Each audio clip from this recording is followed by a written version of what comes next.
हाँ जी दोस्तों नमस्कार, क्या हाल हैं आप सभी के। मैं अनुज सलाम का फिर से बहुत बहुत स्वागत करता हूँ ए बी गुरुजी चैनल में। और यहाँ पे दोस्तों आप लोगों के साथ में नया प्रीमियर लेकर मैं आ चुका हूँ, तो जल्दी से मेरे साथ में जुड़ जाएंगे। और हाँ, आते ही जो काम आप लोगों ने करना है वो वीडियो को लाइक करने का। यहाँ पे आज हमारे पास में जो स्टडी का दिन है वो है 70वां। इससे पहले वाले 69 डेज की क्लासेज अगर आपने नहीं लगाई तो कोई चिंता की बात नहीं है। इन 69 डेज की क्लास को मैंने प्ले लिस्ट में डाल दिया और उस प्ले लिस्ट का लिंक इस वीडियो के डिस्क्रिप्शन में गिवन है। यहाँ पे पेपर 2 की भी फ्री ऑफ कॉस्ट कोचिंग दी जा रही है, उसके बहुत सारे लेक्चर लगाए जा चुके हैं। उन सब लेक्चरों को मैंने आपकी सुविधा के लिए प्ले लिस्ट में डाल दिया और उस प्ले लिस्ट का लिंक भी इस वीडियो के डिस्क्रिप्शन में गिवन है। बेसिकली ये चैनल आपको फ्री में कोचिंग प्रोवाइड करा रहा है और 27 जनवरी से लगातार क्लासेज चल रही है और आप देख रहे हैं लगातार क्लासेज लेते हुए आज हम 70वें दिन पर पहुंच गए हैं। पेपर 2 की अलग क्लासेज हैं, अलग डेज हैं।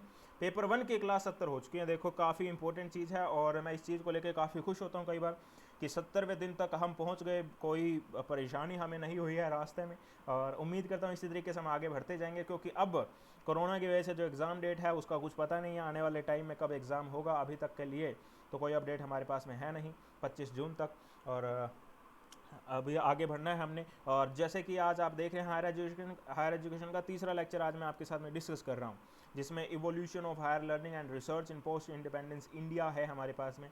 और लेक्चर जब शुरुआत की थी हमने उस वक्त में मैंने सोचा था कि थ्योरी वाली जो टॉपिक है उसे तो आप अपनी तरफ से कर ही सकते हैं, बट अब एग्जाम डेट का कुछ पता नहीं है, तो मुझे लगता है कि चलो थोड़ा बहुत टेस्ट आपके साथ में कर लिया जाए। वे थ्योरी वाले टॉपिक आप किस तरीके से पढ़ सकते हैं, कैसे थ्योरी वाले टॉपिक की तैयारी करनी चाहिए, वो सब भी आपको पता होना चाहिए। तो उसके लिए ही मैं ये लेक्चर लेकर आया हूँ। इससे पहले 2 लेक्चर लगाए जा चुके हैं, तो उसे आप जरूर देख लीजिएगा। स्क्रीन पर टैप करेंगे तो राइट अपर कॉर्नर में आई बटन आएगा व्हाइट कलर का, वहाँ पर आपको वो लेक्चर देखने को मिल जाएंगे। उससे आपकी और बेहतरीन तैयारी हो जाएगी। बेसिकली ये लेक्चर जो है वो आपकी सुविधा के लिए दिए जा रहे हैं। इसके अलावा भी अगर आप मैटर पढ़ते हैं तो उसमें कुछ गलत नहीं होगा। आप अपनी तरफ से जरूर मैटर पढ़िए। अपने आप को स्टूडेंट मत समझिए, अपने आप को लेक्चरर समझिए। आप लेक्चरर समझ के किसी टॉपिक के बारे में जानने का प्रयास करेंगे तो शायद आप और बेहतर अपने आप को पाएंगे डियर। आपका एक्सपीरियंस जो है वो और ज़्यादा बेहतर हो जाएगा। अब आपकी वो एज आ चुकी है, अब आपके अंदर वो मेच्योरिटी आ चुकी है कि आप किसी टॉपिक को खुद से इलेबोरेट कर सकें, खुद से एक्सप्लेन कर सकें। वैसी मेच्योरिटी मैं आपके लिए देखना चाहता हूँ डियर। तो मेरा प्रयास लगातार ऐसा ही रहा है और 70 दिनों में आपने भी ऐसा कुछ एक्सपीरियंस किया ही होगा। जेरफ की ओर हम भाग रहे हैं। ड्रीम और जेरफ इस चैनल का नारा है, बहुत से स्टूडेंट्स नारे के पीछे दिलो जान से लगे हुए हैं। ए बी गुरुजी इस चैनल का नाम है। यहाँ पे फेसबुक का ग्रुप है जी हमारे पास में, target JRF June 2020 with A B Guruji. आज के टाइम पे फेसबुक तो आप लोग यूज़ करते होंगे, तो इसे जरूर ज्वाइन कर लीजिएगा। यहाँ पे एमसीक्यूज द्वारा आपके लिए शेयर किए जाते हैं। और टेलीग्राम का ग्रुप है ए बी गुरुजी नाम का, यहाँ पे क्विज वगैरह आपके लिए शेयर किया जाती है, जिससे आपको काफ़ी हद तक फ़ायदा हो जाएगा डियर। आपकी तैयारी और बेहतर हो जाएगी। सब चीज़ आपके लिए फ्री ऑफ कॉस्ट रखी गई है। कि डिस्कशन का और नोट्स का ग्रुप है डियर। नोट्स वगैरह यहाँ पे शेयर किए जाते हैं। डिस्कशन का ग्रुप है, इसका नाम है A B Guruji chat group. अगर आप इसका हिस्सा बनना चाहते हैं तो इसके लिए आप हमें व्हाट्सअप कर सकते हैं, ऊपर दिए गए व्हाट्सअप नंबर पर। इस चैनल पर अगर आप नए हैं तो जरूर चैनल को सब्सक्राइब कर लीजिएगा बेल आइकन के साथ में, ताकि जैसे ही चैनल लाइव आए कोई भी इंपॉर्टेंट वीडियो अपलोड करे उसका नोटिफिकेशन आप तक पहुंच पाए। इस वीडियो के डिस्क्रिप्शन को जरूर देखना, इंपॉर्टेंट प्लेलिस्ट के लिंक यहाँ पर दे रखे हैं। हाँ जी सर, जी हाँ बिल्कुल, प्रेम प्यार से राधे राधे बोलकर आगे बढ़ जाते हैं और सभी जने अटेंडेंस लगाना अब शुरू कर देंगे डियर। मुझे लगता है कि सभी स्टूडेंट जुड़ गए होंगे। स्क्रीन पर जो ऊपर की ओर डॉक्यूमेंट जाते देख रहे हैं ये वो है हायर एजुकेशन के लेक्चर्स, जो इससे पहले मैंने आपके साथ में डिस्कस कर लिए हैं, तो आप इसे जरूर देख लेगा। ठीक है सर, ठीक है, देख लेंगे सर। आज हमारे पास में जो टॉपिक है काफ़ी नया सा लग सकता है आपको, काफ़ी इंपॉर्टेंट है। बेसिकली ये नया भी है, इंपॉर्टेंट भी है, और इसके बारे में धीरे धीरे आगे बढ़ जाएंगे, कोई जल्दबाजी नहीं करेंगे। Brief introduction to higher education in India. Brief introduction देख लेते हैं सबसे पहले। India higher education system is the third largest in the world. हाँ जी बिल्कुल जी, तीसरा लार्जेस्ट है। ये क्वेश्चन भी मैंने आपके साथ में पिछले लेक्चर में डिस्कस किया था।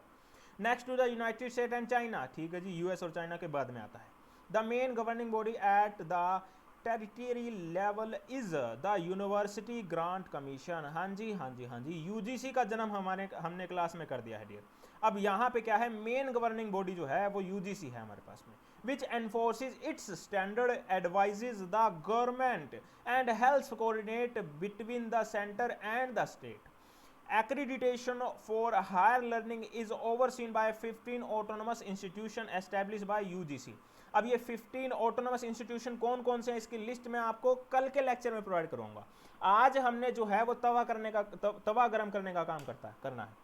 मैं आमतौर पे आपके साथ में लेक्चर लेते हुए एक बात डिस्कस करता हूं, जिसमें मैं कहता हूं कि जब कोई गृहिणी खाना बनाने जाती है तो वो 2 मिनट 5 मिनट पहले तवा जो है वो गैस पर चढ़ा देती है, रख देती है, ताकि तवा आराम से गर्म हो जाए, बाद में रोटियां जो है वो जल्दी से पकनी शुरू हो जाए। इसी तरीके से मेरे पढ़ाने की शैली रहती है डियर। मैं हमेशा यूं नहीं करता कि सीधा आपको डेप्थ में ले जाऊं और गहराइयों में ले जाकर वहां पर आपको पढ़ाना शुरू कर देता हूं। नहीं जी, मैं ऊपरी तौर पर पहले एक माहौल बनाने की कोशिश करता हूं जिसमें आपको पता लग जाए अच्छा अच्छा हमने पढ़ना शुरू कर दिया है, अच्छा हम हायर एजुकेशन की स्टडी कर रहे हैं, अच्छा जी हम यूनिवर्सिटी ग्रांट कमीशन के बारे में पढ़ रहे हैं। इस तरीके से स्टेप बाय स्टेप मैं आगे बढ़ता हूं, जल्दबाजी कभी भी नहीं करूंगा। तो 15 ऑटोनोमस इंस्टीट्यूशन जो है वो बहुत बाद की चीज़ है। इससे पहले हमें यूजीसी के बर्थ के बारे में पता होना चाहिए, भाई यूजीसी बनी कैसे थी, क्या चीज़ थी ये, तो उसकी ओर बढ़ना चाहिए जी हमें। सबसे पहले हम गहराइयों से ही चर्चा कर रहे हैं तो कर लेते हैं जी। The growth of higher education in India after post independence, यानी इंडिपेंडेंस के बाद, आज़ादी के बाद, यानी 47 के बाद में, इज़ फेनोमिनल। हाँ जी हाँ जी हाँ जी। जब स्टूडेंट क्रिकेट वगैरह देखते हैं तो क्रिकेट कमेंट्री में कई बार कमेंटेटर बोलता है ना, दिस शॉट वाज फेनोमिनल, तो वैसा ही वही फेनोमिनल यहाँ पर है डियर। आप जानते हैं ना फेनोमिनल का क्या मतलब है, बहुत बढ़िया सही होता है, सीधा सा मतलब है जी। ठीक है सर, ठीक है। It is a more than half a century ever since the government initiated a planned development of higher education in the country, particularly with the establishment of University Grant Commission in 1953। अब establishment को लेकर भी MCQ मैंने आपके पिछले lecture में discuss किया था, जिसमें मैंने आपको बताया था भाई एस्टैब्लिशमेंट 1953 में हुई थी, स्टैट्यूटरी एक्ट लाकर इसे वो किया गया था, तो वो 1956 में किया गया था। ठीक है ना जी हाँ सर, हमें अच्छे से याद है, कोई चिंता की बात नहीं है। अब बात करते हैं अगले पैराग्राफ की। अगले पैराग्राफ में क्या है, बेसिकली थियोरी का टॉपिक है, मैं पूरा कोशिश करूंगा कि आपका इंटरेस्ट बन जाए, बट मैं क्या करूं, अनफॉर्चुनेटली अब थ्योरी है तो।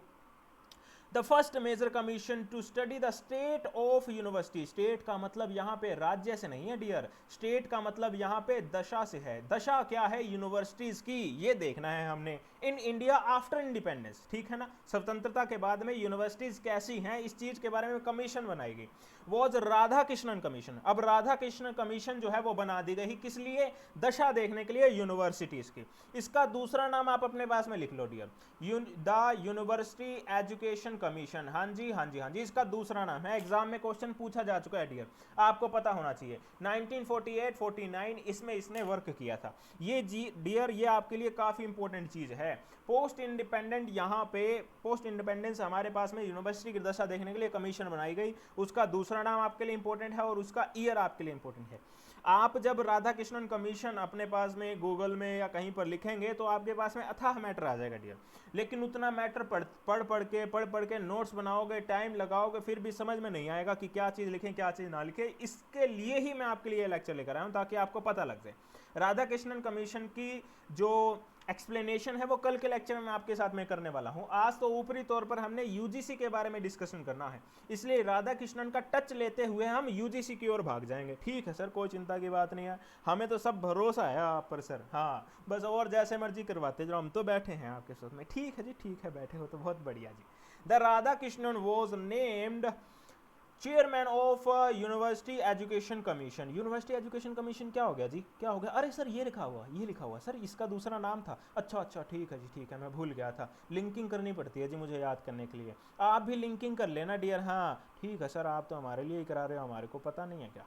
वाह सर, आप भी ना सर, ठीक है जी।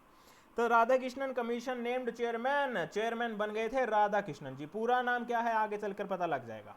After independence, the first action of a great significance to be taken by government of India in the field of education was the appointment of the University Education Commission under the chairmanship of Dr. Sarvepalli Radhakrishnan. हाँ जी हाँ जी हाँ जी, S का मतलब सर्वपल्ली से है dear. ठीक है सर, हमें पता है, 5 सितंबर भी हमें याद है, जल्दी से बताएंगे 5 सितंबर को क्या आता है। A distinguished scholar and former vice chancellor of Banaras University, हाँ जी हाँ जी हाँ जी, who rose to become the second president of India, second president of India, first vice president थे, सेकंड प्रेसिडेंट थे। हाँ जी सर, हाँ जी, अगली लाइन में लिखकर भी लेकर आया हूँ जी आपकी सुविधा के लिए। He served as first vice president 52 से 62 तक, and the second president of India. हाँ जी हाँ जी हाँ जी, बात समझ में आ रही है क्या, पहले vice president, second president, president का मतलब राष्ट्रपति। ठीक है सर, ठीक है। अभी के लिए हमारे राष्ट्रपति कौन है जल्दी से लिख के बता दो, मुझे उम्मीद है कि आप सब सही आंसर दे देंगे। जी हाँ सर, हम बिल्कुल सही आंसर देंगे, कोई चिंता की बात नहीं है। ये वो उस वक्त की तस्वीर है डियर, मैं आपके लिए जानबूझ कर लेकर आया हूँ। उस वक्त में इन्होंने जब बताया कि इस कमीशन का ये निर्णय लिया गया है, तो उस वक्त में जो मीटिंग हुई, या मीटिंग नहीं, बेसिकली इन्होंने जब उसको अनाउंस किया था कि क्या निर्णय लिया है इस कमीशन ने, तो उस वक्त की यह तस्वीर है। अब जो निर्णय लिया गया वो तो इन्होंने बोल लिया था, अब तो हम उसे सुन नहीं सकते, तो लिखा हुआ है मेरे पास में, वो मैं आपको दिखा देता हूँ क्या निर्णय लिया गया था।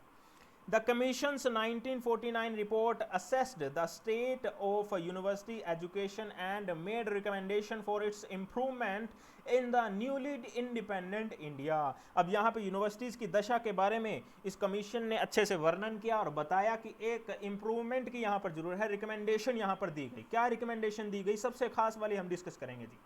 The commission held its first meeting in New Delhi, ये काफ़ी इंपॉर्टेंट डेट है जी आपके लिए, एग्जाम में क्वेश्चन पूछा जा सकता है। फर्स्ट मीटिंग कब हुई थी, 6 दिसंबर 1948 को हुई थी, ठीक है जी। When the Honorable Maulana Abul Kalam Azad minister of education, ये आपके लिए इम्पोर्टेंट है, ये आपके लिए इम्पोर्टेंट है।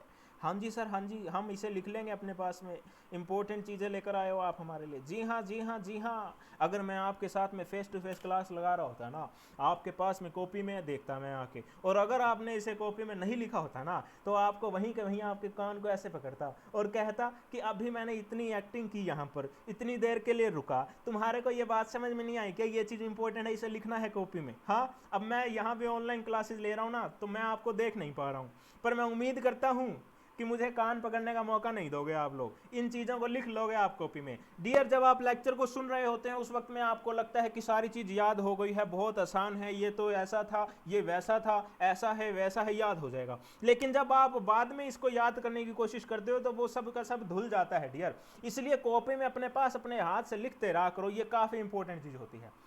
Address the meeting and explained government's intentions in regard to the purpose and scope of the inquiry. The most significant recommendation of commission was a university grant commission। येलो जी येलो जी येलो, हमने जन्म कर दिया है यूजीसी का, यूजीसी का जन्म हमने कर दिया है डियर, यूनिवर्सिटी ग्रांट कमीशन का जन्म हो गया है। कहाँ से हुआ, रिकमेंडेशन दी गई, किसने, कमीशन ने दी डियर। क्यों, सबसे मोस्ट सिग्निफिकेंट रिकमेंडेशन यहाँ पर कही गई थी। Modelled on university grant committee in Great Britain be set up as liaison between the central. हाँ जी हाँ जी हाँ जी, ग्रेट ब्रिटेन यूके में एक कमेटी बनी हुई थी, यूनिवर्सिटी ग्रांट कमेटी, उसी के ही नक्शे कदम पर चलते हुए यहाँ पर रिकमेंडेशन दी गई कि भारत के अंदर यूनिवर्सिटी ग्रांट कमीशन बना दिया जाए। नाम कमेटी रख सकते थे लेकिन सारी चीज ही सेम कर देते तो फिर काहे की खास बात होती, एक नाम चेंज कर दिया, लास्ट में कमीशन कर दिया जो कमेटी की जगह, पूरी की पूरी नकल उतार दी ग्रेट ब्रिटेन के कॉन्सेप्ट की। ठीक है सर, बात समझ में आ गई है, क्वेश्चन पूछा आ सकता है। हाँ जी, अब यूनिवर्सिटी ग्रांट कमीशन की बात कर लेते हैं dear. The university grant commission of India, UGC India जिसे आप बोलते हैं, जो स्टैट्यूटरी बॉडी डियर, ये स्टैट्यूटरी बॉडी है, आप जानते हैं पार्लियामेंट्री एक्ट लाकर इसे एस्टेब्लिश किया गया था। जी हाँ सर, हमें पता है, इसीलिए ये स्टैट्यूटरी बॉडी है। Set up by Indian union government in accordance to the UGC act 1956, establish हुई थी 1953 में और एक्ट बना दिया गया 1956 में। ठीक है सर, याद है हमारे को ये सारी चीज़ें। It provides recognition to universities in India. जी हाँ बिल्कुल जी, जैसे ही आप यूनिवर्सिटीज की बात करते हो ना, तो यूनिवर्सिटी ग्रांट कमीशन ऐसे पैदा हो जाती है, क्या कहते हैं उसको, वो उसको क्या बोलते हैं यार, जब वो प्रकट हो जाना, हाँ प्रकट हो जाती है ऐसे। ठीक है, यूनिवर्सिटीज़ की जैसे ही बात कर दी यूजीसी आकर बैठ जाती है। अच्छा यूनिवर्सिटी की बात कर रहे हो, मुझे बताओ क्या बात कर रहे हो। हम बोलेंगे क्यों, तुम्हारे को क्यों बताएं, फिर कहेंगे कि यूनिवर्सिटी ग्रांट कमीशन, देखो जी मैं ग्रांट करती हूँ यूनिवर्सिटीज़ को, इसलिए मुझे पता होना जरूरी है। तो जैसे ही यूनिवर्सिटीज़ की जब आप बात करते हो तो यूनिवर्सिटी ग्रांट कमीशन जो है वो प्रकट हो जाती है हमारे पास में। And disbursement of fund to such recognise universities and colleges. Its headquarters is in New Delhi, headquarter जो है नई दिल्ली में है। In 1994 and 95 the UGC decentralize its operation by setting up 6 regional centre, Pune, Hyderabad, Kolkata, Bhopal, Guwahati और बेंगलोर। इससे पहले क्या था, 94-95 से पहले क्या था, इसका हेडक्वार्टर था नई दिल्ली में। उसके बाद में क्या हुआ, 94-95 में डिसेंट्रलाइज कर दिया गया और यहाँ पर इसके सेंटर बना दिए गए पुणे, हैदराबाद, कलकत्ता, भोपाल, गुवाहाटी और बेंगलोर। ये आप याद रख सकते हैं 6 सिटीज़ को। ठीक है सर, बिल्कुल याद कर लेंगे हम। UGC is modelled after university grant committee of UK, मैंने आपको बता ही दिया था। which was an advisory committee to British government and advised to distribution of grant funding amongst the British universities. The UGC was first formed in 1945 और 1945 में UGC पहले बन चुकी थी to oversee the work of 3 central universities, जबकि सिर्फ और सिर्फ 3 सेंट्रल यूनिवर्सिटीज़ पर ही इसकी पावर काम करती थी। कौन कौन सी? अलीगढ़, बनारस और दिल्ली। लेकिन उसके बाद में 53 में इसे फिर से बनाया गया, 53 में फिर से बनाया गया और उस वक्त में सारी की सारी यूनिवर्सिटीज़ के ऊपर इसे रख दिया गया था। Its responsibility was extended in 1947 to all Indian university. ठीक है ना, 47 बेसिकली पावर दी गई थी, लेकिन 53 के अंदर इसे इस्टेब्लिश किया गया था। ठीक है सर, बात समझ में आ गई। बेसिकली तो यहाँ कहने का मतलब ये था कि 47 में जब आज़ाद हो गए थे उस वक्त में ये पावर दे दी गई थी, लेकिन पूरे रूप में जब वो पावर कही जाएगी तो वो 53 की ही कही जाएगी। एस्टेब्लिशमेंट तो जब की गई तभी कहा जाएगा ना। In August 1949, a recommendation was made to reconstitute the UGC along similar lines to University Grant Committee of United Kingdom। ठीक है जी, मैंने आपको बता दिया, पूरी की पूरी कॉपी उतारी गई थी। This recommendation was made by University Education Commission of 1948-49। ये राधाकृष्णन कमीशन का ही दूसरा नाम था। Which was set up under the chairmanship of Radhakrishnan। ठीक है जी, to report on Indian university education, suggest improvement and extensions। जी का ठीक है sir. Subsequently, an inauguration was held on 28th December 1953 by Maulana Abul Kalam Azad, the Minister of Education, Natural Resources and Scientific Research। ये सारी important चीज़ें मैं आपके लिए लेकर आया हूँ बेसिकली।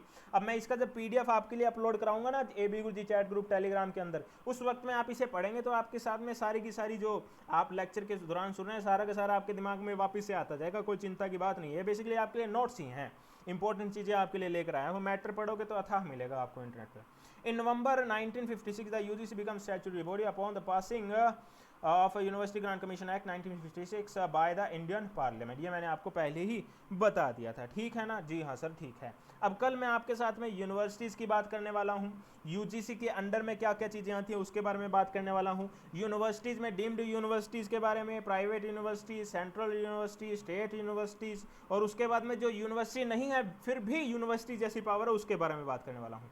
तो ये जो लेक्चर है आज का वो पार्ट 1 था आपके लिए, इस टॉपिक के लिए, इस टॉपिक के लिए पार्ट 1 का लेक्चर था। कल यानी कि 26 जून को मैं आपके लिए उसका लेक्चर ज़रूर लूँगा। अगर आप स्टूडेंट 26 जून के बाद में इस वीडियो को देख रहे हैं तो आप चिंता मत करना, इस वीडियो के डिस्क्रिप्शन में चले जाना, वहाँ पे आपको इसका पार्ट 2 देखने को मिल जाएगा। ठीक है ना, जी हाँ सर, कोई चिंता की बात नहीं है। तो ये लेक्चर आपको कैसा लगा जल्दी से मुझे कमेंट बॉक्स में बताना शुरू कर देंगे। और अगर आपको लगता है कि इस चैनल ने आपके लिए कुछ मदद की है, आपको कुछ सिखाया है, तो आप इन नंबर्स पे जरूर कंट्रीब्यूट कीजिएगा 8114476310। अगर आपको लगता है कि इस चैनल ने फ्री एजुकेशन जो दी है उसे और बढ़ावा मिलना चाहिए तो आप इन नंबर से कंट्रीब्यूट कर सकते हैं। अगर आप पेटीएम यूज़ नहीं करते हैं तो UPI ID हमारे पास में, इस UPI ID पर भी आप गूगल पे के थ्रू कंट्रीब्यूट कर सकते हैं। ये हमारी UPI ID है amanman@PNB। ठीक है सर, ठीक है, कोई चिंता की बात नहीं है। आई गेस कि आपने सभी ने कमेंट कर दिए होंगे लेक्चर आपको कैसा लगा है। इस वीडियो को अगर किसी ने लाइक नहीं किया है तो लाइक जरूर कर दीजिए और हाँ शेयर भी जरूर कीजिएगा सभी फेसबुक और व्हाट्सएप के एजुकेशनल ग्रुप में जितने भी आप लोगों के पास अवेलेबल हैं उनमें, ताकि ज़्यादा से ज़्यादा स्टूडेंट हमारे साथ चैनल जुड़ पाए और उन्हें भी पता लग पाए कि ऐसा कोई यूट्यूब चैनल है AB गुरुजी नाम का जो उन्हें free of cost coaching provide करवा रहा है। शादियों का माहौल आ गया है, गली में बैंड बारात वाले आए हुए हैं, तो मुझे बाहर जाके उन्हें देखना है। अब मैं आपसे विदा ले लेता हूँ। जय हिंद, जय भारत।